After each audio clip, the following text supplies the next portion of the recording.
ਸਵਾਗਤ। ਮੈਂ ਹਰਜਿੰਦਰ ਸਿੰਘ ਰੰਧਾਵਾ, ਤੁਸੀਂ ਦੇਖ ਰਹੇ ਹੋ ਪੰਜਾਬ ਟੈਲੀਵਿਜ਼ਨ ਔਰ ਮੇਰੇ ਨਾਲ ਨੇ ਸੀਨੀਅਰ ਜਰਨਲਿਸਟ ਰਜੀਵ ਭਾਸਕਰ। ਭਾਸਕਰ ਸਾਹਿਬ ਵੈਲਕਮ। ਬਹੁਤ ਬਹੁਤ ਸ਼ੁਕਰੀਆ ਰੰਧਾਵਾ ਜੀ। ਭਾਸਕਰ ਸਾਹਿਬ, ਸਿੱਧੂ ਦੀ ਮਰੋੜੀ ਬਾਂਹ ਕੰਮ ਆ ਗਈ। ਏਜੀ ਦਾ ਅਸਤੀਫਾ ਤੇ ਹੋ ਗਿਆ ਮਨਜ਼ੂਰ, ਤੇ ਨਾਲ ਹੀ 36,000 ਮੁਲਾਜ਼ਮਾਂ ਨੂੰ ਰੈਗੂਲਰ ਕਰਨ ਦਾ, ਪੱਕੇ ਕਰਨ ਦਾ ਫੈਸਲਾ ਆ ਗਿਆ। ਪੰਜਾਬ ਦੇ ਲੋਕਾਂ ਨੂੰ ਰੇਤੇ ਨਾਲ ਸੰਬੰਧਿਤ ਮਾਫੀਆ ਦੀ ਬੜੀ ਤਕਲੀਫ ਸੀ, ਉੱਥੇ ਵੀ ਰੇਟ ਤੈਅ ਕਰਨ ਦੀ ਗੱਲ ਹੋ ਗਈ ਆ। ਔਰ ਕੁਝ ਹੋਰ ਐਲਾਨ, ਡੀਜੀਪੀ ਤਾਂ ਪੈਨਲ ਦੇ ਵਿੱਚੋਂ ਲਾਇਆ ਜਾਣਾ, ਜਿਹੜਾ ਪੈਨਲ ਭੇਜਿਆ ਹੋਇਆ ਜਦੋਂ ਕੇਂਦਰ ਵੱਲੋਂ ਯੂਪੀਐਸਸੀ ਵੱਲੋਂ ਆਊਗਾ। ਲੇਕਿਨ ਮੈਨੂੰ ਇੱਕ ਸਮਝ ਨਹੀਂ ਆਈ ਅੱਜ। ਵੈਸੇ ਤਾਂ ਮੈਨੂੰ ਇੰਝ ਲੱਗਦਾ ਜਿਵੇਂ ਮੁੱਖ ਮੰਤਰੀ ਪੰਜਾਬ, ਉਹਨਾਂ ਦੀ ਵਰਕਿੰਗ ਹੈ, ਦੂਜਿਆਂ ਲਈ ਤਾਂ ਬਹੁਤੀ ਸਪੇਸ ਬਚਣ ਨਹੀਂ ਡਈ। ਜਿਹੜੇ ਵੀ ਅਗਲੇ ਸੋਚਦੇ ਸੀ ਅਸੀਂ ਚੋਣ ਮੈਨੀਫੈਸਟੋ ਚ ਪਾਵਾਂਗੇ, ਉਹ ਪਹਿਲਾਂ ਹੀ ਕਰੀ ਜਾਂਦੇ। ਹੁਣ ਪਾਉਣਾ ਲਾਉਣਾ ਕੀ ਆ, ਪੰਜਾਬ ਦੀ ਰਾਜਨੀਤੀ ਨਵੇਂ ਸਿਰਿਓਂ ਪ੍ਰਭਾਸ਼ਿਤ ਹੋਊਗੀ। ਮੈਨੂੰ ਇਹ ਨਹੀਂ ਸਮਝ ਆਈ ਭਾਸਕਰ ਸਾਹਿਬ ਕਿ ਜਿਹੜੇ ਰਣਨੀਤੀਕਾਰ ਬਾਹਰੋਂ ਲਿਆਂਦੇ, ਮਹਿੰਗੇ ਪੈਸੇ ਮਹਿੰਗੇ ਭਾਅ ਦੇ, ਉਹ ਸਾਡੇ ਚੰਗੇ ਭਲੇ ਜਿਹੜੇ ਚੁਣੇ ਹੋਏ ਆਗੂ ਸੀ, ਜਿਨ੍ਹਾਂ ਨੂੰ ਅਸੀਂ ਲੀਡਰ ਮੰਨ ਕੇ ਦਹਾਕਿਆਂ ਤੋਂ ਮੰਨੀ ਜਾਂਦੇ ਆ, ਉਹਨਾਂ ਨੂੰ ਪੜ੍ਹਨੇ ਪਾਇਆ, ਵਾਣੀ ਪਾ ਕੇ ਰੱਖਿਆ। ਕੋਈ ਕਿਸੇ ਗੁਰੂ ਘਰ ਨੂੰ ਤੁਰਿਆ ਜਾਂਦਾ, ਕੋਈ ਕਿਸੇ ਮੰਦਿਰ ਨੂੰ ਤੁਰਿਆ ਜਾਂਦਾ। ਮੈਨੂੰ ਇੰਝ ਲੱਗਦਾ ਜਿਵੇਂ ਹੁਣ ਹਿੰਦੂ ਵੋਟ ਨੂੰ ਭਰਮਾਉਣ ਲਈ ਜਿਹੜੇ ਅਸੀਂ ਵੱਖ-ਵੱਖ ਤੀਰਥ ਸਥਾਨ ਆ ਉਹਨਾਂ ਵੱਲ ਤੁਰ ਪਏ। ਅੱਜ ਨਵਜੋਤ ਸਿੰਘ ਸਿੱਧੂ ਗੁਰਦੁਆਰਾ ਕਰਤਾਰਪੁਰ ਸਾਹਿਬ ਦੇ ਦਰਸ਼ਨਾਂ ਲਈ ਪਹੁੰਚੇ, ਤੇ ਸੁਖਬੀਰ ਸਿੰਘ ਬਾਦਲ ਰਾਜਸਥਾਨ ਵਾਲੇ ਪਾਸੇ ਨੂੰ ਕਿਸੇ ਮੰਦਿਰ ਦੇ ਵੱਲ ਤੁਰ ਪਏ। ਹੁਣ ਇਹ ਵੱਡਾ ਸਵਾਲ ਆ ਕਿ ਪੰਜਾਬ ਦੀ ਰਾਜਨੀਤੀ ਮੁੱਦਿਆਂ ਤੇ ਕੇਂਦਰ ਹੋ ਰਹੀ ਆ। ਰਣਨੀਤੀਕਾਰ ਇਹ 15 ਸਾਲ ਪੁਰਾਣੀ ਰਾਜਨੀਤੀ ਨੂੰ ਕੱਢ ਕੇ ਲਿਆਉਣਾ ਚਾਹ ਰਿਹਾ।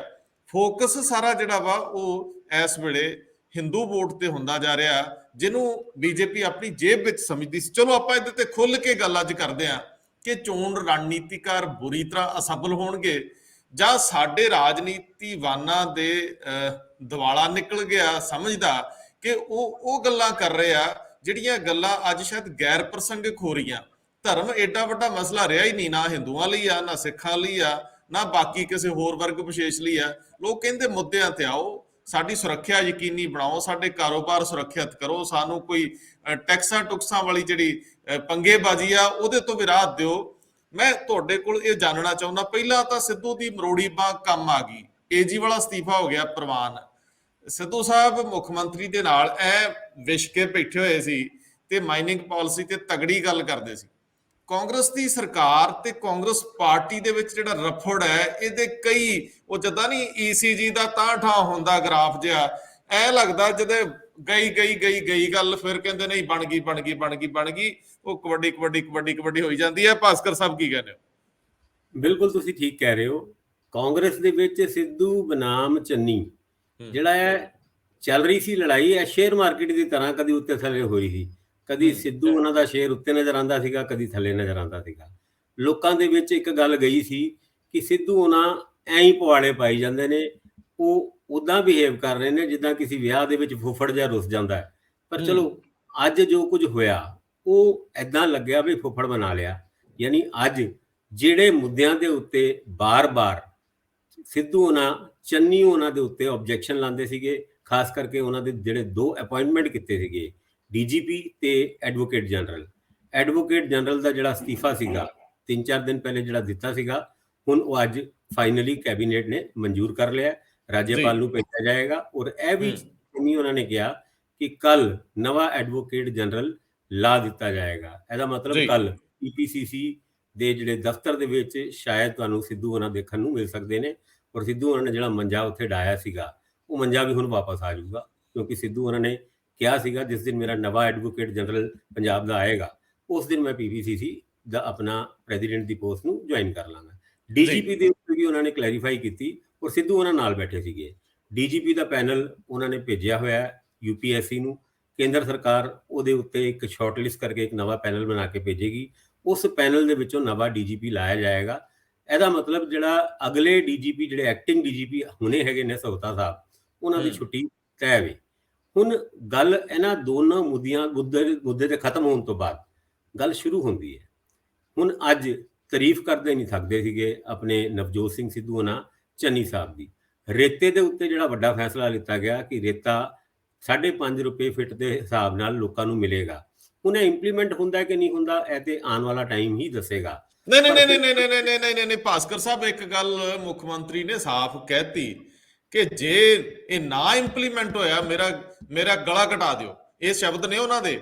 ਉਹਨਾਂ ਨੇ ਇਹ ਗੱਲ ਕਹੀ ਆ ਕਿ ਚੰਡੀਗੜ੍ਹ 'ਚ ਵੜਦੇ ਹੀ ਤੁਹਾਨੂੰ ਬੈਲਟ ਯਾਦ ਆ ਜਾਂਦੀ ਆ ਤੇ ਤੁਹਾਨੂੰ ਨਿਯਮ ਪਾਲਣਾ ਕਰਨੇ ਚੰਗੇ ਲੱਗਦੇ ਆ। ਉੱਥੇ ਕਾਨੂੰਨ ਦੀ ਇੰਪਲੀਮੈਂਟੇਸ਼ਨ ਹੈ। ਮੈਂ ਇੰਪਲੀਮੈਂਟੇਸ਼ਨ ਯਕੀਨੀ ਬਣਾਉਂਗਾ। ਮੈਂ ਵੇਖੂੰਗਾ ਕਿ ਕੌਣ ਜਿਹੜਾ ਵਾ ਕਿਸੇ ਨੂੰ ਡੱਕਦਾ ਹੈ। ਉਹ ਕਹਿੰਦੇ 3.5 ਫੁੱਟ ਤੱਕ ਕੋਈ ਕਿਸਾਨ ਆਪਣੇ ਖੇਤ ਵਿੱਚੋਂ ਮਿੱਟੀ ਜਾਂ ਰੇਤ ਚੁਕਾ ਲੇ, ਕਿਸੇ ਨੂੰ ਕੋਈ ਇਤਰਾਜ਼ ਨਹੀਂ। ਉਹ ਕਹਿੰਦੇ ਕੋਈ ਸਾਡਾ ਅੱਗੇ ਜਿਹੜਾ ਜੀਪ ਡਾ ਕੇ ਜਿਪਸੀ ਡਾ ਕੇ ਨਹੀਂ ਡੱਕੂਗਾ।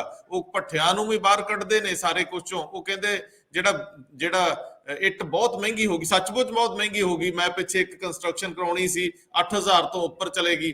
ਮੈਨੂੰ ਭਾਸਕਰ ਸਾਹਿਬ ਅੱਜ ਦੀਆਂ ਗੱਲਾਂ ਦੇ ਵਿੱਚ ਉਹ ਸਧਾਰਨ ਜਿਹਾ ਚਿਹਰਾ ਜਿਹੜਾ ਸ਼ੁਰੂਆਤ ਦੇ ਵਿੱਚ ਦਿਸਦਾ ਸੀ, ਕਮਜ਼ੋਰ ਲੱਗਦਾ ਸੀਗਾ, ਜਿਹਨੂੰ ਕੋਈ ਇਧਰੋਂ ਫੁੱਟਬਾਲ ਵਾਂਗ ਕੋਈ ਇਧਰ ਨੂੰ ਖਿੱਚੀ ਫਿਰਦਾ ਸੀ, ਉਹਨੇ ਸਾਰਿਆਂ ਦੀ ਬੋਲਤੀ ਬੰਦ ਕਰਤੀ ਹੈ। ਪੰਜਾਬ ਦੇ ਮੁੱਖ ਮੰਤਰੀ ਵਜੋਂ ਚਰਨਜੀਤ ਸਿੰਘ ਚੰਨੀ ਨੇ ਦਮ ਦਿਖਾਇਆ ਹੈ ਔਰ ਇੰਜ ਲੱਗਿਆ ਜਿਵੇਂ ਬੁਨਿਆਦ ਨੂੰ ਸਮਝਣ ਵਾਲਾ ਬੰਦਾ ਅਫਸਰਾਂ ਨੂੰ ਇਹ ਕਹਿ ਰਿਹਾ ਇਹ ਮਹੀਨੇ ਦੇ ਵਿੱਚ ਉਹ ਕੁਝ ਕਰਨਾ ਹੈ ਜਿਹੜਾ ਲੋਕਾਂ ਨੇ ਦਾਅਵਿਆਂ 'ਚ ਲਿਆਉਣਾ। ਹੁਣ ਦੱਸਿਓ ਮੈਨੂੰ ਇੰਜ ਲੱਗਦਾ ਹੈ ਕਿ ਇਸ ਵੇਲੇ ਜਿਸ ਟਰੈਕ ਤੇ ਮੁੱਖ ਮੰਤਰੀ ਚੜ ਗਿਆ, ਉਹ ਬਾਹਰਲੇ ਜਿਹੜੇ ਸ਼ਰੀਕ ਆ ਜਿਨ੍ਹਾਂ ਨਾਲ ਮੁਕਾਬਲਾ ਹੋਣਾ, ਅਕਾਲੀ, ਆਮ ਆਦਮੀ ਪਾਰਟੀ, ਬੀਜੇਪੀ, ਉਹਨਾਂ ਨਾਲੋਂ ਵੀ ਜ਼ਿਆਦਾ ਘਰ ਦੇ ਮੈਚ ਵਿੱਚ ਆਪਣੇ ਸਕੋਰ ਨੂੰ ਵੱਡਾ ਕਰਨਾ ਚਾਹੁੰਦੇ ਆ। ਬਾਹਰਲਿਆਂ ਨਾਲ ਲੜਾਈ ਦੇ ਵਿੱਚ ਸ਼ਾਇਦ ਮੁੱਖ ਮੰਤਰੀ ਚਰਨਜੀਤ ਸਿੰਘ ਚੰਨੀ ਇੰਨੇ ਅਗਰੈਸਿਵ ਨਜ਼ਰ ਨਾ ਆਉਂਦੇ, ਪਰ ਹੁਣ ਇਮੇਜ ਬਿਲਡਿੰਗ ਦੇ ਵਿੱਚ ਨਵਜੋਤ ਸਿੰਘ ਸਿੱਧੂ ਨਾਲ ਸ਼ਰੀਕੇਬਾਜ਼ੀ ਦੇ ਵਿੱਚ ਕੌਣ ਜ਼ਿਆਦਾ ਅਹਿਮ ਤੇ ਕੌਣ ਜ਼ਿਆਦਾ ਤਾਕਤਵਰ ਤੇ ਕੌਣ ਜ਼ਿਆਦਾ ਫੈਸਲਾਕੁੰਨ, ਮੈਨੂੰ ਲੱਗਦਾ ਚਰਨਜੀਤ ਸਿੰਘ ਚੰਨੀ ਨੇ ਦਮ ਹੀ ਨਹੀਂ ਦਿਖਾਇਆ, ਆਪਣੇ ਆਪ ਨੂੰ ਸਾਬਤ ਵੀ ਕਰਤਾ ਹੈ। ਹੁਣ ਸਿੱਧੂ ਸਾਹਿਬ ਨੂੰ ਇਸ ਤੋਂ ਵੀ ਵੱਡਾ ਪੈਂਤੜਾ ਅਖਤਿਆਰ ਕਰਨਾ ਪਊਗਾ, ਕਿਉਂਕਿ ਤਾਰੀਫ ਉਦਾਂ ਨਹੀਂ ਕਰ ਹੁੰਦੀ, ਤਾਰੀਫ ਕਰਨੀ ਪੈਗੀ। ਕੀ ਕਹਿੰਦੇ ਹੋ? ਦੇਖੋ ਰੰਧਾਵਾ ਜੀ, ਨਾ ਕਰਾਓ ਲੜਾਈ ਦੋਨਾਂ ਦੇ ਵਿੱਚੋਂ, ਬੜੀ ਮੁਸ਼ਕਿਲ ਨਾਲ ਸੁਲਾਹ ਹੋਈ ਹੈ। ਉਹ ਦੋਨੋਂ ਇੱਕ ਪੇਜ ਤੇ ਨਜ਼ਰ ਆਏ ਹੈ।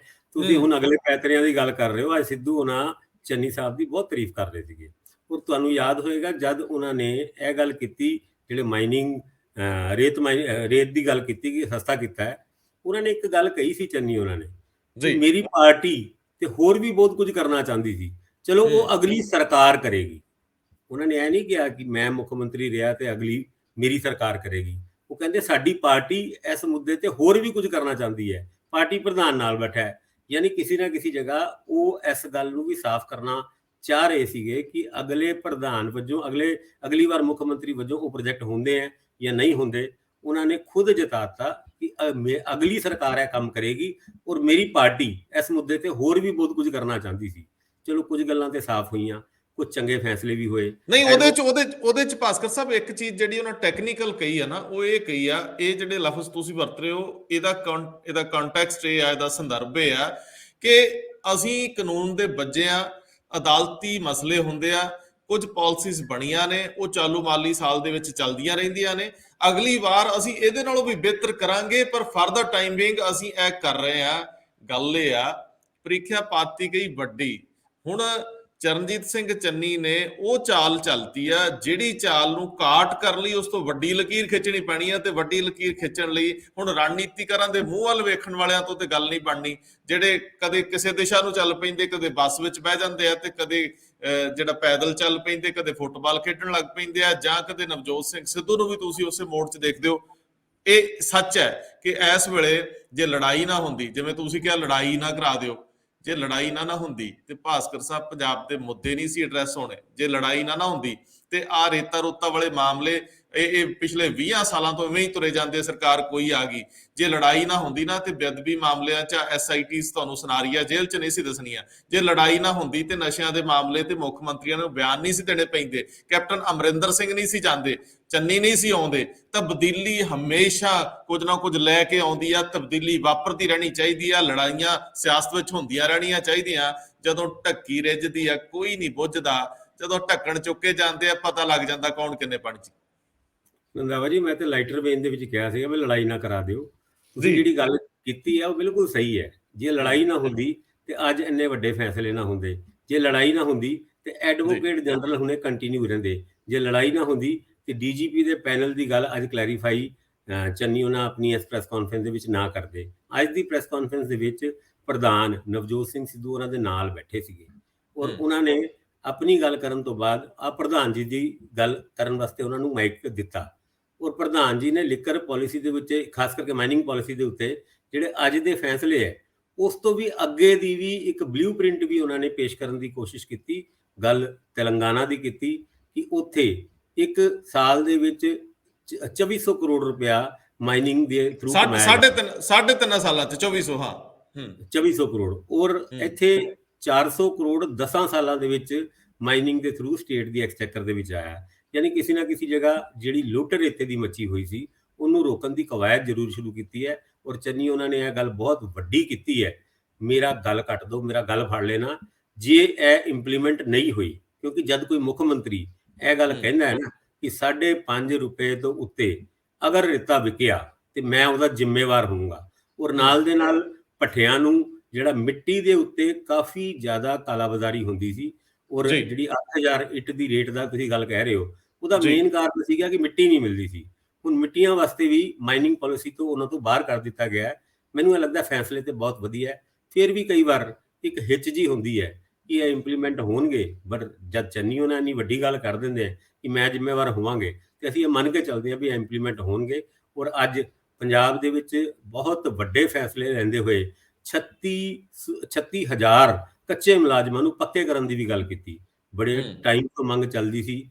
ਅੱਜ ਸਿੱਧੂ ਉਹਨਾਂ ਨੇ ਵੀ ਇਹ ਗੱਲ ਕਹੀ 2000 ਕਰੋੜ ਰੁਪਏ ਅਗਰ ਸਾਡੇ ਕੋਲ ਸਰਪਲਸ ਫੰਡ ਹੋ, ਜਿਹੜੇ ਟੀਚਰ ਸੜਕਾਂ ਤੇ ਬੈਠੇ ਹੈ ਇਹਨਾਂ ਨੂੰ ਬੈਠਣ ਦੀ ਲੋੜ ਨਾ ਪਏ ਤੇ ਸਾਨੂੰ ਸਟੇਟ ਦੇ ਖਜ਼ਾਨੇ ਨੂੰ ਵੀ ਮਜ਼ਬੂਤ ਕਰਨ ਦੀ ਲੋੜ ਹੈ। ਜੇ ਅੱਗੇ 5 ਸਾਲ ਹੋਰ ਸਸਟੇਨ ਕਰਨਾ ਹੈ, ਅਸੀਂ ਜਿਹੜੀ ਫ੍ਰੀਬੀਜ਼ ਦੀ ਪਾਲਿਸੀ ਅਪਣਾ ਰਹੇ ਹਾਂ ਉਹਦੇ ਨਾਲ ਅਗਰ ਅਸੀਂ ਤੁਰਨਾ ਹੈ।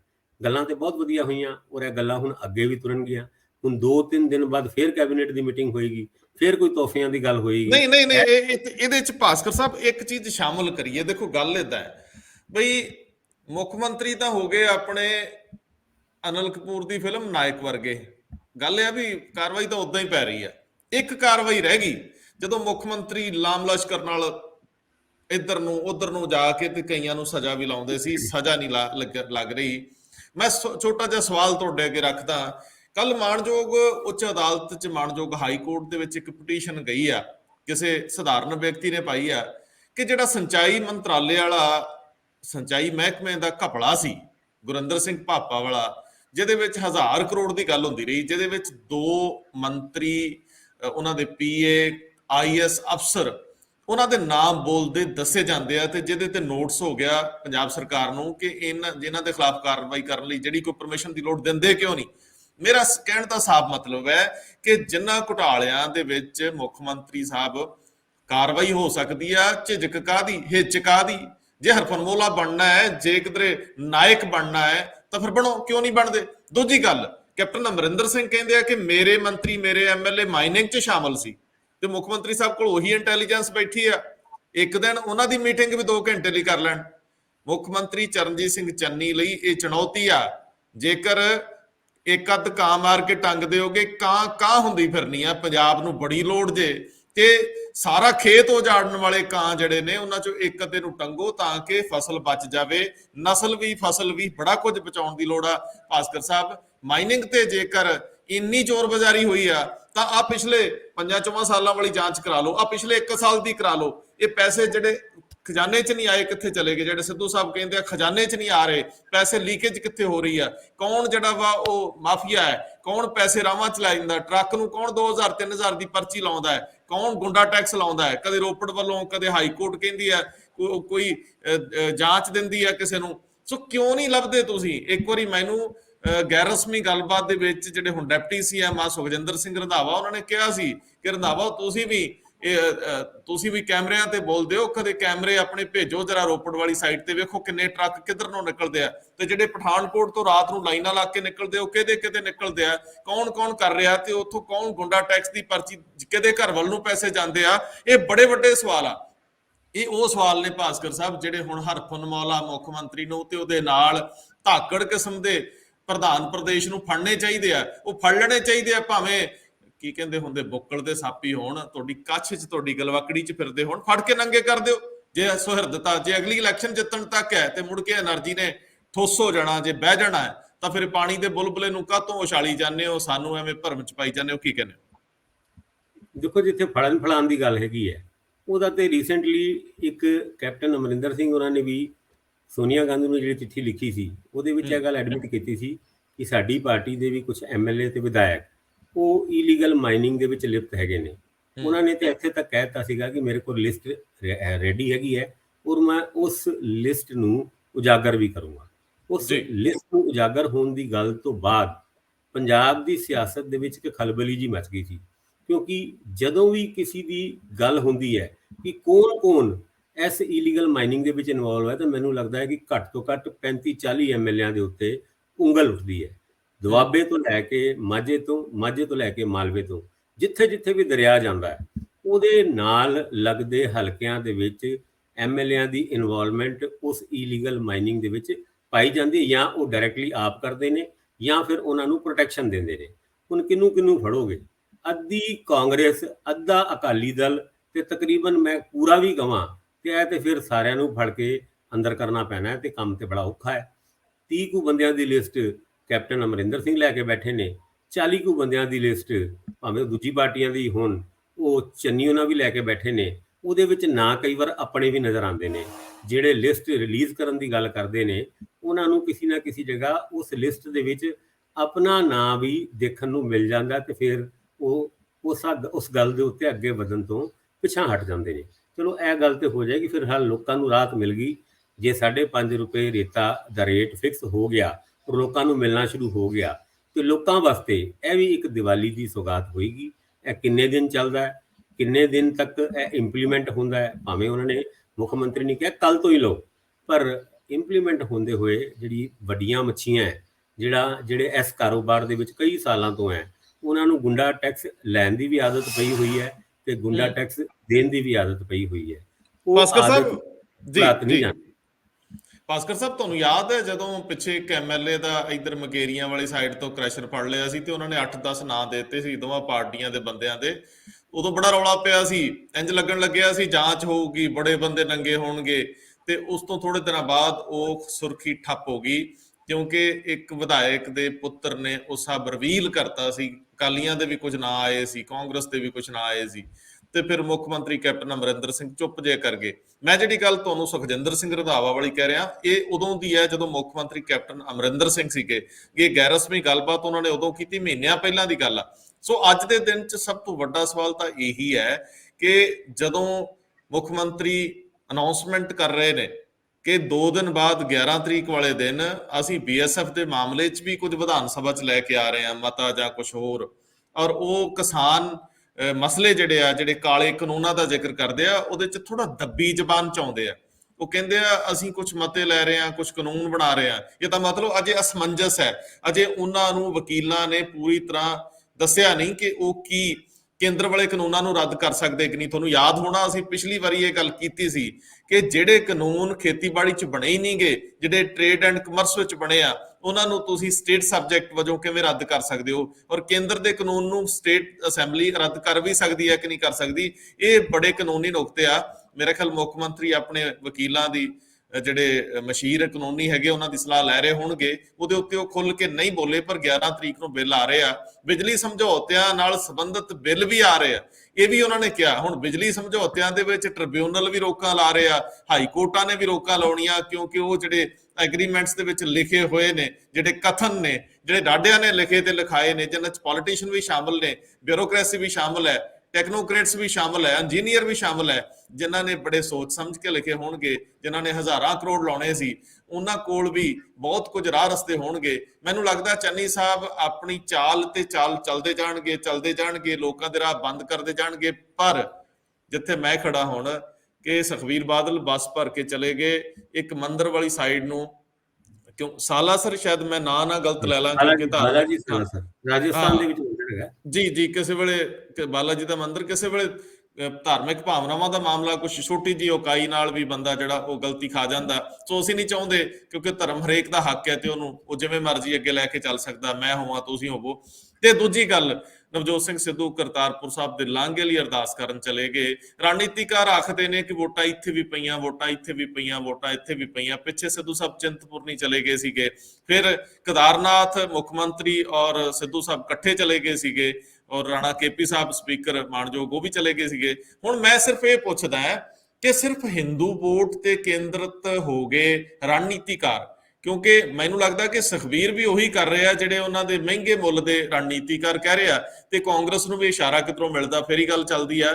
ਮੈਨੂੰ ਇਹ ਦੱਸੋ ਕਿ ਬਾਕੀ ਵਰਗਾਂ ਦੀ ਵੰਡ, ਜਿਨ੍ਹਾਂ 'ਚ ਜੱਟ ਸਿੱਖ ਹੈਗੇ ਆ, ਸਿੱਖ ਹੈਗੇ ਆ, ਕਿਸਾਨੀ ਵੋਟਰ ਹੈਗੇ ਆ, ਜਿਨ੍ਹਾਂ 'ਚ ਅਨੁਸੂਚਿਤ ਜਾਤੀਆਂ ਨੇ, ਬੈਕਵਰਡ ਕਲਾਸਿਸ ਨੇ, ਬਾਕੀ ਜਿੰਨੀਆਂ ਸ਼੍ਰੇਣੀਆਂ, ਉਹ ਸਾਰੀਆਂ ਰਣਨੀਤੀਕਾਰਾਂ ਨੂੰ ਲੱਗਦੀਆਂ ਕਿ ਵੰਡੀਆਂ ਗਈਆਂ ਜਾਂ ਉਹਨਾਂ ਬਾਰੇ ਅਜੇ ਸਥਿਤੀ ਕਲੀਅਰ ਨਹੀਂ।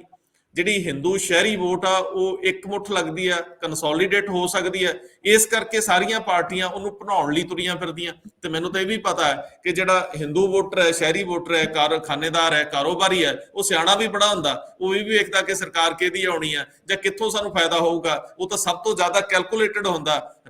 ਰਣਨੀਤੀਕਾਰ ਮਾਰ ਖਾ ਰਹੇ ਆ, ਜਾਂ ਸਾਡੇ ਜਿਹੜੇ ਲੀਡਰ ਆਪਣੇ ਬਲਬੂਤੇ ਜਾਂ ਆਪਣੀਆਂ ਜਿਹੜੀਆਂ ਉਹਨਾਂ ਦੇ ਦੁਆਲੇ ਬਾਹਾਂ ਹੁੰਦੀਆਂ, ਉਹਨਾਂ ਦੀ ਤਿਆਰ ਕੀਤੀ ਲੀਡਰਸ਼ਿਪ ਜਿਹੜੀ ਪੰਜਾਬ ਦੀ ਜੜ ਨੂੰ ਸਮਝਦੀ ਆ, ਉਹਨੂੰ ਇਗਨੋਰ ਕਰ ਰਹੇ ਆ। ਪੰਜਾਬ ਦੇ ਲੀਡਰ ਆਪਣੇ ਮਾਸਸ ਨੂੰ ਇਗਨੋਰ ਕਰਕੇ ਰਣਨੀਤੀਕਾਰ ਜਿਹੜੀਆਂ ਦੂਜੀਆਂ ਸਟੇਟਾਂ ਚੋਂ ਆਏ ਆ ਉਹਨਾਂ ਤੇ ਨਿਰਭਰ ਹੋ ਗਿਆ। ਕੀ ਕਹਿੰਦੇ ਹੋ? ਜਾਂ ਕੁਝ ਸਰਵੇ ਹੋਣਗੇ ਜਿਹੜੇ ਕਹਿ ਰਹੇ ਆ ਵੀ ਕਰ ਲਓ, ਆ ਵੀ ਕਰ ਲਓ, ਆ ਵੀ ਕਰ ਲਓ। ਰੰਧਾਵਾ ਜੀ, ਸਭ ਤੋਂ ਪਹਿਲੇ ਤਾਂ ਰਣਨੀਤੀਕਾਰ ਆਪਣਾ ਕੰਮ ਕਿੱਦਾਂ ਕਰਦੇ ਨੇ, ਉਹ ਇੱਕ ਵੱਡੀ ਜੀ ਦੀਵਾਰ ਦੇ ਉੱਤੇ ਪੰਜਾਬ ਦਾ ਪੂਰਾ ਨਕਸ਼ਾ ਲਾ ਦਿੰਦੇ ਨੇ। ਫਿਰ ਪੁਰਾਣਾ ਰਿਕਾਰਡ ਕੱਢ ਕੇ ਕਿੱਥੇ ਕਿੰਨੀ ਵੋਟ ਬੈਂਕ ਬੈਠੀ ਹੈ, ਯਾਨੀ ਕਿਸ ਕਾਸਟ ਦੇ ਕਿਸ ਏਰੀਏ ਦੇ ਵਿੱਚ ਕਿੰਨੇ ਵੋਟ ਨੇ, ਫਿਰ ਉਸ ਦਾ ਪਾਸਟ ਟ੍ਰੈਂਡ ਦੇਖਦੀ ਹੈ। ਪਹਿਲੇ ਇਹ ਪਾਰਟਿਕੂਲਰ ਕਨਸਟੀਚੁਐਂਸੀ ਦੇ ਵਿੱਚ ਕਿਹੜੀ ਕਾਸਟ ਕਿੱਦਾਂ ਬਿਹੇਵ ਕਰਦੀ ਰਹੀ ਹੈ, ਕਿੰਨੇ ਵੋਟ ਕਿਹਨੂੰ ਮਿਲੇ ਤੇ ਕਿੱਥੇ ਅੱਗੇ ਤੇ ਕਿੱਥੇ ਪਿੱਛੇ। ਹੁਣ ਕਿਉਂਕਿ ਸਮਾਂ ਘੱਟ ਹੈ, ਕਰੀਬ 3 ਕੁ ਮਹੀਨੇ ਰਹਿ ਗਏ, ਹੁਣ ਆਪਣੇ ਕਲਾਇੰਟਸ ਕਹਾਂਗਾ ਮੈਂ, ਕਿਉਂਕਿ ਪੋਲੀਟੀਕਲ ਕਲਾਇੰਟਸ ਹੀ ਹੈਗੇ ਆ, ਭਾਵੇਂ ਉਹ ਅਕਾਲੀ ਦਲ ਨੇ ਸੁਨੀਲ ਕਾਨੂੰਗੋਲੂ ਰੱਖਿਆ ਹੋਏ, ਤੇ ਉਹ ਜਿਹੜੇ ਆਪਣੇ ਪੋਲੀਟੀਕਲ ਬੌਸਸ ਨੂੰ ਸਲਾਹ ਦਿੰਦੇ ਨੇ ਨੈਰੇਟਿਵ ਸੈੱਟ ਕਰਨ ਵਾਸਤੇ। ਇੱਕ ਨੈਰੇਟਿਵ ਸੈੱਟ ਕਰਨ ਦੀ ਕੋਸ਼ਿਸ਼ ਸੁਖਬੀਰ ਬਾਦਲ ਉਹਨਾਂ ਨੇ ਕਰੀਬ 2 ਕੁ ਮਹੀਨੇ ਪਹਿਲੇ ਕੀਤੀ ਸੀ, ਜਦ 13 ਨੁਕਾਤੀ ਪ੍ਰੋਗਰਾਮ ਦਿੱਤਾ ਸੀਗਾ। ਔਰ ਉਸ 13 ਨੁਕਾਤੀ ਪ੍ਰੋਗਰਾਮ ਦੇ ਵਿੱਚ ਇੱਕ ਨੁਕਤੇ ਦੇ ਉੱਤੇ ਤਕਰੀਬਨ 5-5 ਮਿੰਟ ਦੇ ਵਿੱਚ ਬੜੇ ਵੱਡੇ ਟੀਵੀ ਚੈਨਲਾਂ ਦੇ ਵਿੱਚ ਐਡਵਰਟਾਈਜ਼ਮੈਂਟ ਚਲਾਈਆਂ ਗਈਆਂ।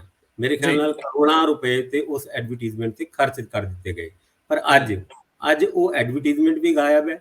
13 ਨੁਕਾਤੀ ਜਿਹੜਾ ਪ੍ਰੋਗਰਾਮ ਸੀਗਾ ਉਹਦਾ ਜ਼ਿਕਰ ਰਾਜਨੀਤਿਕ ਸਰਕਲ ਦੇ ਵਿੱਚ ਕਿਸੇ ਵੀ ਜਗ੍ਹਾ ਨਹੀਂ।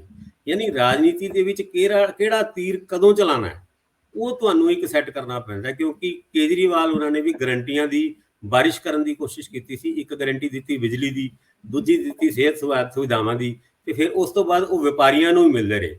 ਯਾਨੀ ਉਹਨਾਂ ਦੇ ਵੀ ਜਿਹੜੇ 2 ਤੀਰ ਛੱਡੇ ਸੀਗੇ, ਔਰ ਗਰੰਟੀਆਂ ਦੇ ਜਿਹੜੇ ਫਾਰਮ ਭਰਾਉਣ ਦੀ ਲੋਕਾਂ ਤੋਂ ਕੋਸ਼ਿਸ਼ ਕੀਤੀ ਗਈ ਸੀ ਜਾਂ ਲੋਕਾਂ ਨੂੰ ਆਪਣੇ ਨਾਲ ਜੋੜਨ ਦੀ ਜਿਹੜੀ ਕੋਸ਼ਿਸ਼ ਕੀਤੀ ਗਈ ਸੀ, ਉਹ ਵੀ ਕੋਈ ਬਹੁਤੀ ਕੰਮ ਨਹੀਂ ਆਈ।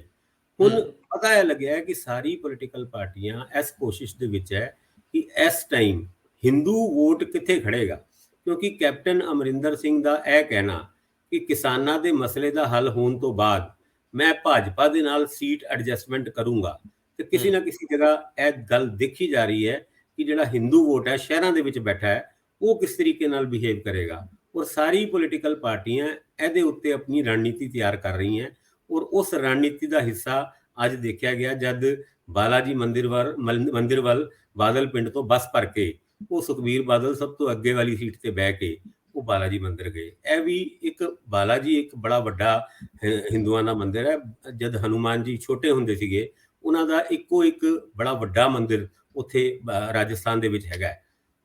ਉੱਥੇ ਜਾਣ ਦਾ ਮਤਲਬ ਹੈ ਕਿ ਪੰਜਾਬੀਆਂ ਦੀ ਵੀ ਬਹੁਤ ਸਾਰੇ ਹਿੰਦੂਆਂ ਦੀ ਆਸਥਾ, ਤਕਰੀਬਨ ਸਾਰੇ ਹਿੰਦੂਆਂ ਦੀ ਆਸਥਾ ਬਾਲਾਜੀ ਦੇ ਵਿੱਚ ਹੈ, ਤੇ ਉਹਨਾਂ ਵੋਟਾਂ ਨੂੰ ਲੁਭਾਉਣ ਦੀ ਕੋਸ਼ਿਸ਼ ਹੈ। ਦੂਜੇ ਪਾਸੇ ਸਿੱਧੂ ਉਹਨਾਂ ਨਜ਼ਰ ਆਉਂਦੇ ਨੇ ਡੇਰਾ ਬਾਬਾ ਨਾਨਕ। ਕਰਤਾਰਪੁਰ ਲਾਂਘੇ ਦੀ ਗੱਲ ਚੱਲ ਰਹੀ ਹੈ। ਕਰਤਾਰਪੁਰ ਲਾਂਘੇ ਦੇ ਉੱਤੇ ਸਿੱਧੂ ਦੀ ਜਨਰਲ ਬਾਜਵਾ ਦੇ ਨਾਲ ਪਾਈ ਹੋਈ ਜੱਫੀ ਤੋਂ ਬਾਅਦ ਉਸ ਲਾਂਘੇ ਦਾ ਖੁੱਲਣਾ ਕਿਸੇ ਨਾ ਕਿਸੇ ਜਗ੍ਹਾ ਕ੍ਰੈਡਿਟ ਤੇ ਉਹਨਾਂ ਦੇ ਖਾਤੇ 'ਚ ਬੋਲ ਰਹੀ ਹੈ। ਭਾਵੇਂ ਕੈਪਟਨ ਅਮਰਿੰਦਰ ਸਿੰਘ, ਭਾਵੇਂ ਭਾਜਪਾ ਉਸ ਜੱਫੀ ਨੂੰ ਬਹੁਤੀ ਤਵੱਜੋ ਨਾ ਦਿੰਦੇ ਹੋਣ, ਪਰ ਪੰਜਾਬੀ ਦੇ ਖਾਸ ਕਰਕੇ ਸਿੱਖ ਕਮਿਊਨਿਟੀ ਉਸ ਜੱਫੀ ਨੂੰ ਕਾਫੀ ਤਵੱਜੋ ਦਿੰਦੀ ਹੈ। ਭਾਸਕਰ ਸਾਹਿਬ, ਇਹਦੇ 'ਚ ਇੱਕ ਚੀਜ਼ ਮੈਂ ਐਡ ਕਰ ਦਿਆਂ ਕਿ ਅੱਜ ਇਹ 2 ਘਟਨਾਵਾਂ ਨਹੀਂ ਹੋਈਆਂ, ਇੱਕ ਹੋਰ ਹੋਈ ਹੈ। ਅੱਜ ਇੱਕ ਬੜੀ ਸ਼ਾਨਦਾਰ ਚਿੱਠੀ ਬੀਬਾ ਹਰਸਿਮਰਤ ਕੌਰ ਬਾਦਲ ਵੱਲੋਂ ਪ੍ਰਧਾਨ ਮੰਤਰੀ ਨੂੰ ਲਿਖੀ ਗਈ ਆ, ਰਾਸ਼ਟਰਪਤੀ ਨੂੰ ਲਿਖੀ ਗਈ ਹੈ। ਦੇਖੋ ਰਾਸ਼ਟਰਪਤੀ ਨੂੰ ਸ਼ਾਇਦ ਲਿਖੀ ਗਈ ਆ, ਔਰ ਉਹ ਚਿੱਠੀ ਬੜੀ ਡਿਟੇਲਡ ਹੈ, ਔਰ ਉਹ ਕਰਤਾਰਪੁਰ ਸਾਹਿਬ ਦੇ ਲਾਂਘੇ ਨੂੰ ਖੋਲਣ ਵਾਲੀ ਆ। ਦੇਖੋ ਸਮੀਕਰਨ ਕਿਵੇਂ ਹੈ ਕਿ ਇੱਕ ਪਾਸੇ ਸੁਖਬੀਰ ਸਿੰਘ ਬਾਦਲ ਹਿੰਦੂ ਵੋਟਾਂ ਲਈ ਜਾਂ ਆਪਣੀ ਉਸ ਆਸਥਾ ਲਈ ਜਿਹੜੀ ਉਹਨਾਂ ਨੂੰ ਅੱਗੇ ਵਧਾਈ ਗਈ, ਹੁਣ ਹੋ ਸਕਦਾ ਉਹਨਾਂ ਦੀ ਇਹਦੇ ਚ ਨਿੱਜ ਵਿੱਚ ਕਿੰਨੀ ਹੈ ਮੈਨੂੰ ਨਹੀਂ ਪਤਾ, ਉਹ ਉੱਥੇ ਗਏ ਆ, ਉਹ ਬਾਲਾ ਜੀ ਦੇ ਮੰਦਿਰ ਚ ਗਏ, ਤੇ ਦੂਜੇ ਬੰਨੇ ਉਹਨਾਂ ਦੀ ਧਰਮ ਸੁਪਤਨੀ ਇੱਕ ਪੱਤਰ ਲਿਖ ਰਹੇ ਕਰਤਾਰਪੁਰ ਦੇ ਲਾਂਘੇ ਲਈ। ਦੇਖੋ ਸਮੀਕਰਨ ਸੰਤੁਲਨ ਕਿਵੇਂ ਬਣਾਏ ਜਾ ਰਹੇ, ਇਹ ਵੀ ਨਾਲ ਸ਼ਾਮਲ ਕਰ ਲਓ। ਬਿਲਕੁਲ ਠੀਕ ਕਹਿ ਰਹੇ ਹੋ ਤੁਸੀਂ। ਸਮੀਕਰਨ ਏਦਾਂ ਬਣ ਰਿਹਾ ਕਿ ਜਿੱਦਾਂ ਅੱਜ ਵੀ ਕੁਝ ਸੂਝਵਾਨ ਬੰਦਿਆਂ ਦੇ ਨਾਲ ਮਿਲਣ ਦਾ ਮੌਕਾ ਮਿਲਿਆ, ਉੱਥੇ ਇੱਕ ਗੱਲ ਨਿਕਲ ਕੇ ਆਈ, ਕਿਉਂਕਿ ਜਿਹੜਾ ਹਿੰਦੂ ਵੋਟਰ ਹੈ ਜਿਹਦੇ ਉੱਤੇ ਤਕਰੀਬਨ ਸਾਰੀ ਪੋਲੀਟੀਕਲ ਪਾਰਟੀਆਂ ਆਪਣਾ ਧਿਆਨ ਲਾਉਣ ਦੀ ਕੋਸ਼ਿਸ਼ ਕਰ ਰਹੀਆਂ ਜਾਂ ਉਹਨਾਂ ਨੂੰ ਲੁਭਾਉਣ ਦੀ ਕੋਸ਼ਿਸ਼ ਕਰ ਰਹੀ ਹੈ, ਉਹਦੇ ਵਿੱਚ ਇੱਕ ਗੱਲ ਜ਼ਰੂਰ ਨਿਕਲ ਕੇ ਆਈ ਕਿ ਜਦ ਭਾਜਪਾ ਦਾ ਗਠਬੰਧਨ ਅਕਾਲੀ ਦਲ ਦੇ ਨਾਲ ਹੁੰਦਾ ਸੀਗਾ ਤੇ ਹਿੰਦੂ ਸਿੱਖ ਯੂਨਿਟੀ ਦਾ ਇੱਕ ਪ੍ਰਤੀਕ ਸੀਗਾ, ਉਹਦੇ ਵਿੱਚ ਸਿੱਖ ਵੋਟਾਂ ਤੇ ਹਿੰਦੂ ਵੋਟ ਮਿਲ ਕੇ ਭਾਜਪਾ ਮੈਕਸਿਮਮ 19 ਸੀਟਾਂ ਤੋਂ ਜਿੱਤੀ ਸੀ, ਔਰ ਅਕਾਲੀ ਦਲ ਨੂੰ ਵੀ ਇਹਦਾ ਫਾਇਦਾ ਕਈ ਸ਼ਹਿਰੀ ਕੌਂਸਟੀਚੁਐਂਸੀਜ਼ ਦੇ ਵਿੱਚ ਹੁੰਦਾ ਸੀਗਾ। ਪਰ ਹੁਣ ਉਹਦਾ ਅਲਾਈਅੰਸ ਹੈਗਾ ਬਸਪਾ ਨਾਲ। ਬਸਪਾ ਵਾਲੇ ਤੇ ਸ਼ਾਇਦ ਅਕਾਲੀ ਦਲ ਨੂੰ ਵੋਟ ਦੇ ਦੇਣ, ਪਰ ਜਿਹੜੇ ਅਕਾਲੀ ਦਲ ਦੇ ਸਪੋਰਟਰ ਹੈਗੇ ਆ ਉਹ ਹਾਥੀ ਤੇ ਮੋਹਰ ਲਾਣਗੇ ਕਿ ਨਹੀਂ ਲਾਣਗੇ, ਇਹਦੇ ਉੱਤੇ ਬੜਾ ਇੱਕ ਕਨਫਿਊਜ਼ਨ ਜਿਹਾ ਬਣਿਆ ਹੋਇਆ ਹੈ। ਦੂਜੇ ਪਾਸੇ ਭਾਜਪਾ ਅੱਜ ਕਿਸੇ ਵੀ ਸਥਿਤੀ ਵਿੱਚ ਸਰਕਾਰ ਬਣਾਉਣ ਦੇ ਕਾਬਿਲ ਨਹੀਂ ਲੱਗਦੀ। ਪੰਜਾਬ ਦੇ ਵਿੱਚ ਭਾਵੇਂ ਉਹ 117 ਸੀਟਾਂ ਦੇ ਉੱਤੇ ਲੜਨ ਦੀ ਗੱਲ ਤੇ ਕਰਦੀ ਹੈ, ਪਰ ਉਹਨਾਂ ਨੂੰ ਕੋਈ ਬਹੁਤੀ ਸੀਟਾਂ ਮਿਲਣਗੀਆਂ ਜਾਂ ਸਰਕਾਰ ਬਣਾਉਣ ਦੇ ਕਿਤੇ ਨੇੜੇ ਤੇੜੇ ਵੀ ਨਜ਼ਰ ਆਏਗੀ ਭਾਜਪਾ, ਐਦਾਂ ਦੀ ਗੱਲ ਰਾਜਨੀਤਿਕ ਜ਼ਮੀਨ ਤੇ ਬਿਲਕੁਲ ਨਹੀਂ ਬੋਲ ਰਹੀ। ਐਦਾਂ ਦੇ ਕੇਸ ਦੇ ਵਿੱਚ ਅਗਰ ਹਿੰਦੂ ਕੰਸੋਲੀਡੇਟ ਵੀ ਹੁੰਦੇ ਨੇ ਔਰ ਕਿਸੇ ਪਾਰਟੀ ਨੂੰ ਵੋਟ ਦੇਣਾ ਚਾਹੁੰਦੇ ਨੇ ਤੇ ਉਸ ਪੋਲੀਟੀਕਲ ਪਾਰਟੀ ਨੂੰ ਦੇਣਾ ਚਾਹਣਗੇ ਜਿਹੜੀ ਸਰਕਾਰ ਬਣਾਉਣ ਦੇ ਕਰੀਬ ਨਜ਼ਰ ਆਏ। ਬਿਲਕੁਲ ਇਹਦਾ ਆਟੋਮੈਟਿਕ ਫਾਇਦਾ ਉਹ ਕਾਂਗਰਸ ਨੂੰ ਹੋ ਸਕਦਾ ਹੈ, ਕਿਉਂਕਿ ਕਾਂਗਰਸ ਦੇ ਸਪੋਰਟਰ ਉਹ ਹਿੰਦੂ ਬੜੀ ਟ੍ਰੈਡੀਸ਼ਨਲੀ ਰਹੇ ਨੇ। ਅਗਰ ਭਾਜਪਾ ਨੂੰ ਤੇ ਆਪਾਂ ਯੂਪੀ ਦੀ ਗੱਲ ਕਰੀਏ ਤੇ ਉੱਥੇ ਹਿੰਦੂ ਕਿਹਾ ਜਾਂਦਾ ਹੈ ਕਿ ਵੀ ਉਹ ਭਾਜਪਾ ਦੇ ਸਪੋਰਟਰ ਨੇ, ਕਿਉਂਕਿ ਉੱਥੇ ਪੋਲਰਾਈਜੇਸ਼ਨ ਕੰਪਲੀਟਲੀ ਹੋ ਚੁੱਕਿਆ ਸੀਗਾ। ਮੁਸਲਿਮ ਇੱਕ ਤਰਫ ਸੀਗੇ, ਹਿੰਦੂ ਇੱਕ ਤਰਫ ਸੀਗੇ, ਔਰ ਉੱਥੇ ਪਾੜੇ ਪੈ ਚੁੱਕੇ ਸੀ ਜਿਹਦਾ ਸਿੱਧਾ ਫਾਇਦਾ ਭਾਜਪਾ ਨੂੰ ਮਿਲਦਾ ਸੀ। ਇੱਥੇ ਪੰਜਾਬ ਦੇ ਵਿੱਚ ਸਿੱਖਾਂ ਦੇ ਵਿੱਚ ਔਰ ਹਿੰਦੂਆਂ ਦੇ ਵਿੱਚ ਐਡਾ ਪਾੜਾ ਨਹੀਂ ਹੈਗਾ ਕਿ ਇਸ ਪਾੜੇ ਨੂੰ ਤੁਸੀਂ ਐਨ ਬਲੋਕ ਵੋਟਰ ਦੇ ਰਾਹੀਂ ਯੂਜ਼ ਕਰ ਸਕੋ। ਔਰ ਜਿੱਦਾਂ ਮੈਂ ਤੁਹਾਨੂੰ ਕਿਹਾ ਹੈ ਕਿ ਕੋਈ ਵੀ ਕਮਿਊਨਿਟੀ ਹੋਏ, ਉਹਨਾਂ ਨੂੰ ਜਿੱਤੂ ਪਾਰਟੀ ਯਾਨੀ ਪਾਰਟੀ ਜਿਹੜੀ ਜਿੱਤ ਦੇ ਕਰੀਬ ਨਜ਼ਰ ਆਏਗੀ ਉਹਨੂੰ ਉਹ ਵੋਟ ਦੇਣਾ ਪਸੰਦ ਕਰਨਗੇ। ਔਰ ਇਸ ਟਾਈਮ ਕਿਉਂਕਿ ਕਾਂਗਰਸ ਜਿੱਤ ਦੇ ਕਰੀਬ ਨਜ਼ਰ ਆਉਂਦੀ ਹੈ ਔਰ ਖਾਸ ਕਰਕੇ ਭਾਜਪਾ ਤੋਂ ਉੱਤੇ ਬਹੁਤ ਜ਼ਿਆਦਾ ਉੱਤੇ ਨਜ਼ਰ ਆਉਂਦੀ ਹੈ ਪੰਜਾਬ ਦੇ ਵਿੱਚ, ਤੇ ਮੈਨੂੰ ਲੱਗਦਾ ਨਹੀਂ ਕਿ ਹਿੰਦੂ ਭਾਜਪਾ ਨੂੰ ਬਹੁਤੇ ਵੋਟ ਪਾ ਕੇ ਆਪਣੇ ਵੋਟ ਨੂੰ ਵੇਸਟ ਕਰਨ ਦੀ ਗੱਲ ਕਰਨਗੇ। ਔਰ ਜਿਸ ਕਾਰਨ ਉਹ ਵੋਟ ਪਾਣਗੇ ਉਹਨਾਂ ਫਾਇਦਾ ਉਹਨਾਂ ਨੂੰ ਵੋਟ ਪਾਉਣ ਦਾ ਹੋਏਗਾ ਜਾਂ ਨਹੀਂ ਹੋਏਗਾ, ਇਹਦੇ ਉੱਤੇ ਵੀ ਬੜਾ ਪ੍ਰਸ਼ਨ ਚਿੰਨ੍ਹ ਹੈ। ਔਰ ਰੀਸੈਂਟਲੀ ਜਿਹੜੇ RSS ਦੇ ਫੰਕਸ਼ਨ ਵੀ ਹੋਏ ਨੇ, ਉਹਦੇ ਵਿੱਚ ਤੁਹਾਨੂੰ ਮੈਂ ਦੱਸਾਂ ਕਿ ਹਿੰਦੂ ਜਿਹੜੇ ਕਾਂਗਰਸ ਦੇ MLA ਹੈ ਉਹਨਾਂ ਨੂੰ ਕਈ ਪ੍ਰੋਗਰਾਮਾਂ ਦੇ ਵਿੱਚ ਚੀਫ ਗੈਸਟ ਬਣਾਇਆ। ਇਹ ਵੀ ਆਪਣੀ ਇੰਡੀਕੇਸ਼ਨ ਹੈਗੀ ਹੈ ਕਿ ਜਿੱਦਾਂ 2017 ਦੇ ਵਿੱਚ ਰਾਜਨੀਤੀ ਹੋਈ ਸੀ ਨਾ, ਕਿ ਆਮ ਆਦਮੀ ਪਾਰਟੀ ਨੂੰ ਹਰਾਉਣ ਵਾਸਤੇ ਜਾਂ ਫਲਾਨੀ ਪਾਰਟੀ ਨੂੰ ਹਰਾਉਣ ਵਾਸਤੇ ਫਲਾਣੇ ਨੂੰ ਵੋਟ ਦੇ ਦਿਓ, ਐਤਕੀ ਵੀ 2022 ਦੇ ਇਲੈਕਸ਼ਨ ਦੇ ਵਿੱਚ ਕੁਝ ਐਦਾਂ ਹੀ ਹੋਣ ਵਾਲਾ। ਬਿਲਕੁਲ ਠੀਕ ਹੈ। 2017 ਦੇ ਵਿੱਚ ਆਖਰੀ ਮੌਕੇ ਦੇ ਉੱਤੇ ਕਾਂਗਰਸ ਦੀਆਂ ਸੀਟਾਂ ਦਾ ਵਧਣਾ ਇਸ ਗੱਲ ਦਾ ਸੰਕੇਤ ਕਰਦਾ ਸੀ ਕਿ ਇੱਕ ਬੰਪਰ ਵੋਟ ਜਿਹੜੀ ਆ ਸ਼ਿਫਟ ਹੋਈ ਆ। ਔਰ ਦੂਜੀ ਵੱਡੀ ਗੱਲ ਕਿ RSS ਕਿਧਰੇ ਵੀ ਸਿਰਫ BJP ਲਈ ਨਹੀਂ ਖੜਦੀ, ਉਹ ਆਪਣੀ ਇੱਕ ਵਿਚਾਰਧਾਰਾ ਨਾਲ ਖੜਦੀ ਹੈ। ਉਹਨਾਂ ਨੂੰ ਜਿੱਥੇ ਜਿੱਥੇ ਕੈਂਡੀਡੇਟ ਕਦੇ ਵਧੀਆ ਲੱਗਣ ਉੱਥੇ ਵੀ ਉਹ ਟਿਲਟ ਹੋ ਜਾਂਦੀ ਹੈ, ਇਹਦੇ 'ਚ ਕੋਈ ਦੋ ਰਾਵਾਂ ਨਹੀਂ। ਪਰ ਚਲੋ ਆਪਣੇ ਜਿਹੜੇ ਸਿਆਸੀ ਲੋਕ ਹੈ ਇਹ ਪੜ੍ਹਨੇ ਤਾਂ ਪਏ ਨਾ। ਇਹ ਸਵੇਰ ਨੂੰ ਜਿਹੜੀ ਕੈਲਕੂਲੇਸ਼ਨ ਕਰਦੇ ਉਹ ਸ਼ਾਮ ਨੂੰ ਬਦਲ ਜਾਂਦੀ, ਜਿਹੜੀ ਸ਼ਾਮ ਨੂੰ ਕਰਦੇ ਸਵੇਰ ਤੱਕ ਫਿਰ ਬਦਲਣੀ ਪੈ ਜਾਂਦੀ ਹੈ। ਕਈਆਂ ਨੂੰ ਤਾਂ ਪ੍ਰੋਗਰਾਮ ਬਦਲਣੇ ਪੈ ਜਾਂਦੇ ਆ। ਮੈਨੂੰ ਬੜਾ ਆਨੰਦ ਆ ਰਿਹਾ। ਮੈਨੂੰ ਲੱਗਦਾ ਜਿਨ੍ਹਾਂ ਨੇ ਸਾਰੀ ਖਲਕਤ ਪੜ੍ਹਨੇ ਪਾ ਛੱਡੀ, ਹੁਣ ਖਲਕਤ ਨੇ ਉਹ ਪੜ੍ਹਨੇ ਪਾਤੇ। ਕੋਈ ਨਹੀਂ ਦੱਸਦਾ ਐਤਕੀ ਭਾਸਕਰ ਸਾਹਿਬ, ਐਤਕੀ ਲੋਕ ਮਨ ਨਹੀਂ ਦੇ ਰਹੇ, ਮਨ ਫਰੋਲਣ ਲਈ ਟਟੋਲਣ ਲਈ ਪੋਲੀਟੀਸ਼ੀਅਨ ਸਿਰ ਭਾਰ ਹੋਏ ਫਿਰਦੇ ਆ। ਕਦੇ ਇਹ ਤਰੱਕੀ ਪਲਾਈ ਹੱਥ ਮਾਰਦੇ, ਕਦੇ ਇਹਨੂੰ ਪੁੱਛਦੇ ਕੀ ਹੋਊਗਾ ਕਿਵੇਂ ਹੋਊਗਾ। ਕੋਈ ਨਹੀਂ ਜੇ ਦੱਸਦਾ। ਜੇ ਦਿਲ ਰੱਖਣੀ ਮੂੰਹ ਰੱਖਣੀ ਦੀ ਵੀ ਗੱਲ ਕਰੀਏ ਤੇ ਪੋਲੀਟੀਸ਼ੀਅਨ ਤੇ ਲੋਕ ਇੱਕ ਦੂਜੇ ਤੇ ਯਕੀਨ ਕਰਨੋਂ ਵੀ ਹਟ ਕੇ ਸੋ ਦਿਲਚਸਪ ਤੌਰ 'ਚ ਦਾਖਲ ਹੋ ਰਹੇ ਆ। ਇਹ ਇਲੈਕਸ਼ਨ ਸਭ ਤੋਂ ਵਧੀਆ ਇਲੈਕਸ਼ਨ ਹੋਣ ਵਾਲੀ ਆ। ਪੰਜਾਬ ਦੇ ਲੋਕ ਫੈਸਲਾਕੁਨ ਹੋਣਗੇ ਕਿ ਨਹੀਂ ਹੋਣਗੇ, ਹੰਗ ਅਸੈਂਬਲੀ ਵੱਲ ਵਧਾਂਗੇ ਜਾਂ ਫਿਰ ਜਮਾ ਜੋੜ ਦੀ ਰਾਜਨੀਤੀ ਅੱਗੇ ਵੱਧਦੀ ਰਹੂਗੀ। ਲੇਕਿਨ ਇੱਕ ਵਾਰੀ ਪੰਜਾਬ ਦੇ ਸਧਾਰਨ ਦੇ ਚਿਹਰੇ ਚਰਨਜੀਤ ਸਿੰਘ ਚੰਨੀ ਨੇ ਪੰਜਾਬ ਦੇ ਪੋਲੀਟੀਸ਼ੀਅਨਸ ਦੇ ਸਾਹਮਣੇ ਵੱਡੀ ਚੁਣੌਤੀ ਖੜੀ ਕਰਤੀ ਕਿ ਇਧਰੋਂ ਦੀ ਆਉਂਦੇ ਹੋ ਤਾਂ ਇਧਰੋਂ ਦੀ ਨਿਕਲ ਜਾਂਦੇ, ਉਧਰੋਂ ਦੀ ਆਉਂਦੇ ਤੇ ਐਨੂੰ ਨਿਕਲ ਜਾਂਦੇ। ਇਹ ਲੜਾਈ ਬਹੁਤ ਬਿਹਤਰ ਦਿਸ਼ਾ ਨੂੰ ਹੋ ਰਹੀ ਆ, ਲੋਕਾਂ ਦੇ ਮੁੱਦੇ ਐਡਰੈਸ ਹੋ ਰਹੇ ਆ, ਔਰ ਚੰਗਾ ਹੋਵੇ ਕਿ ਜੇਕਰ ਇੱਥੇ ਕਸ਼ੀਦ ਹੋ ਜੇ, ਚੰਗਾ ਕੌਣ ਮਾੜਾ ਕੌਣ, ਸਭ ਦੇ ਕਿਰਦਾਰ ਸਾਫ਼ ਹੋ ਜਾਣ। ਪਰ ਔਖਾ ਹੈ, ਲੋਕਾਂ ਨੇ ਚਿਹਰਿਆਂ ਤੇ ਚਿਹਰੇ ਬੜੇ ਚੜਾਏ ਆ, ਤੇ ਹੁਣ ਸਿਆਲ ਆ ਗਿਆ, ਵੈਸੇ ਵੀ ਬੜੇ ਬੜੇ ਕੱਪੜੇ ਪਾ ਲੈਣੇ ਸਾਰਿਆਂ ਨੇ। ਬਹੁਤ ਮਿਹਰਬਾਨੀ ਭਾਸਕਰ ਸਾਹਿਬ। ਧੰਨਵਾਦ ਜੀ।